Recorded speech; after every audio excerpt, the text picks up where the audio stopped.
Hey everyone, what's up? I hope you're doing great. Today's video is going to be different. This isn't just a story, it's a mindset that can change your life. We've all heard the saying, a man is as great as his thoughts. The phrase sounds simple, but it is a radical, timeless truth proven throughout the lives of successful people across generations. If you've ever read Napoleon Hill's famous book, Think and Grow Rich, he clearly states there, a person's life is ultimately a reflection of the thoughts they keep having. It means whatever you cultivate in your inner world, you will see reflected in your outer world. So, one question remains, right? Why don't most people succeed? Is it because they don't know how to think? Or is it because they fail to discover the massive potential hidden within themselves? This story today will help you find the answer to exactly that question. I can vouch for it. If you listen to the story to the very end, this video will shake up the you inside you and show you a new direction. Let's dive in. Our story begins at a railway station. A beggar used to live at this station. His job was very simple. Peer through the windows of the trains that arrived and beg from the passengers, somehow managing to feed himself. This was his routine, his life. So, one day when the beggar went to beg, he saw a very wealthy man sitting inside the train. It was obvious just by looking at him. Suit boot clad, expensive attire, clearly a successful businessman. The beggar thought to himself, wow, this man must be very rich. If I beg from him, he will surely give me a lot of money. With this thought, he quickly approached the wealthy man and began to ask for alms.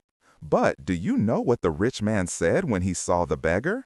He didn't hesitate for a moment. He straight up asked, "Do you always just take from people? Have you ever given anything to anyone in return?"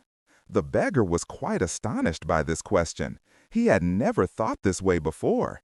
He replied, a little flustered, "Sir, I am just a beggar. I live my life by begging from people. Where do I have the means to give anything to anyone?"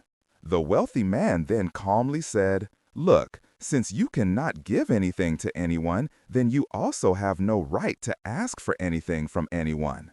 And this is where the main turning point of our story occurs. The rich man introduced himself as a businessman and used a crucial word, exchange. He said, "I believe in exchange. If you have something to give me, then I can give you something in return. And if you can't give me anything, then I also cannot give you anything." As soon as he finished speaking, the rich man boarded the train and the train left the station. Meanwhile, the beggar sat down in a corner of the station. The only thing spinning in his head was the businessman's comment.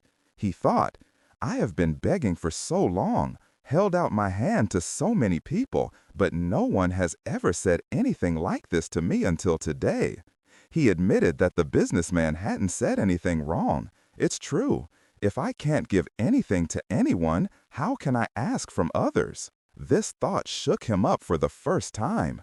He pondered, maybe that's why people don't want to give me more money, because in return for their alms, I cannot give anything back to anyone. The inner conflict of the beggar began. He told himself, "I am just a beggar. What can I possibly give to another person?"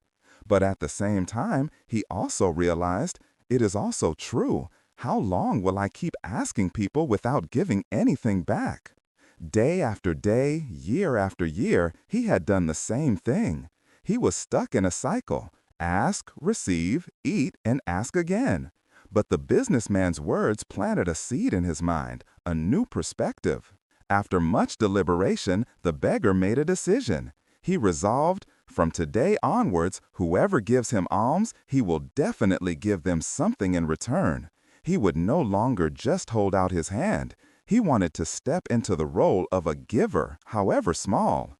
But now came the real problem. What could he give? 2 days passed just thinking about this. Believe me, the beggar didn't beg at all during those 2 days. He was only searching for what he had that he could offer people. On the 3rd day, the beggar was sitting at the station. His eyes fell upon some flower plants across the station.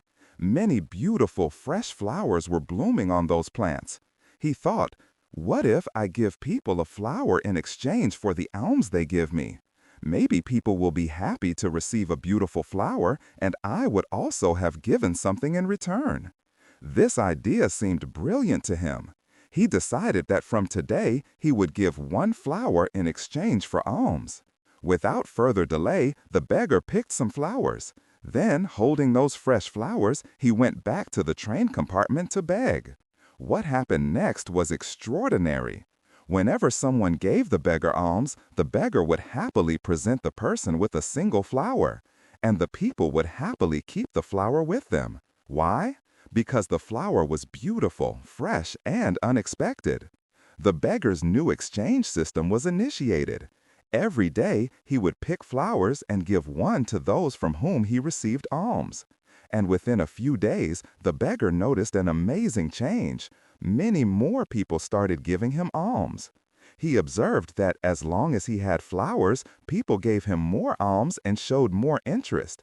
But as soon as the flowers ran out, no one gave him much alms anymore. This was clear proof. People were no longer simply giving alms, they were buying a beautiful flower, and they were paying him money as the price of that flower.